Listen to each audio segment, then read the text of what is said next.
Stephen Bunting is currently on the crest of a wave in the form of his career, but did you know that just a few years ago he considered walking away from the sport and was very close to?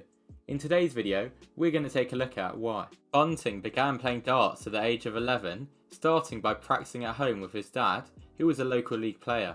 He then joined the Merseyside youth team and, with the help of his dad's sponsorship, began to travel to youth events.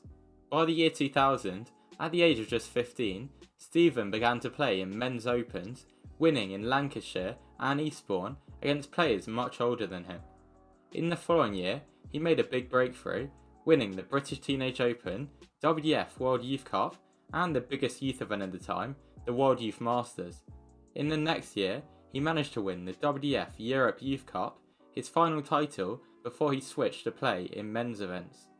Stephen first qualified for the BDO World Championship in 2004 at the age of just 18, winning 3-2 on his Lakeside debut against Vincent van der Voort. He then faced former world champion Ted Hankey and was whitewashed, losing 3-0 despite improving his average.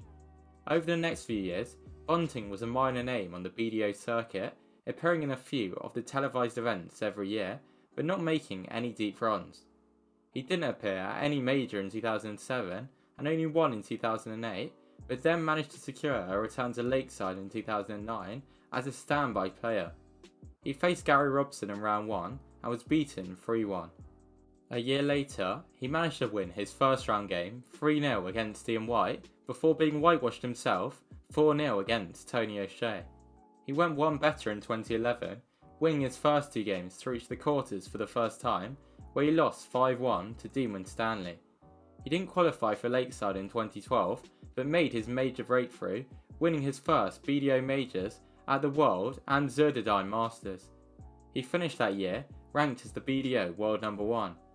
He retained the World Masters in 2013, as well as reaching the final of the Dutch event, but lost in the second round of Lakeside, despite recording the highest average in both of the first two rounds. At Lakeside in 2014, Bunting managed to reach the final with comfortable wins over Jim Woodmeyer, Dave Prince, Rick Hofstra and Robbie Green. In the final, he managed to beat Alan Norris 7-4 to become the Lakeside Champion of the World. People wanted Stephen to switch straight to the PDC after achieving the pinnacle in the BDO, but in an interview a few days after the win, he insisted that he was not going to make the move over and planned to defend his world title. However, around a week after that, it was confirmed that he'd accepted an offer to join the PDC. He said that it had been a massive and difficult decision. He was given a tour card, as back then, the 4 semi-finalists from Lakeside were automatically offered one without having to go to Q-School. He made an instant impact in the PDC, winning the second event of the year, a UK Open qualifier, in which he beat Andrew Goulding in the final. That saw him move up to 80th in the world after just 2 events. He didn't win another title in the rest of the year, but did enough to qualify for all of the ranking majors, including the World Match Play. He also reached the quarters of the European Championship and Grand Slam, as well as the semis of the Grand Prix. He was also selected to appear in the Sydney Masters World Series event, where he reached the final, in which he lost to Phil Taylor. He made his Ali Pali debut at the end of the year, where he beat Robert Marjanovic, James Wade and Michael Smith to reach the quarters, where he was beaten in a deciding set by Raymond van Barneveld. Stephen performed very well in that game and had a good run to the quarters, which Barney praised in an emotional post-match interview, bringing Stephen to tears. He ended his first year ranked inside the top 32 at world number 24 and was selected as one of the wildcards for the 2015 Premier League. In his debut Premier League season, he managed to avoid relegation, but then finished 8th with the second lowest average of any of the players. He made the semi-final of the UK Open and the quarters of the inaugural World Series finals, but failed to reach the final of any floor event. At Ali Pali, he won his first round game against Gian Artut, but then lost in a deciding set to Raymond van Barneveld for the second year in a row, despite averaging 4 points more than the Dutchman. After a steady but unspectacular year, the Bullet made his way into the top 16, where many would expect him for years to come, but it didn't turn out to be like that.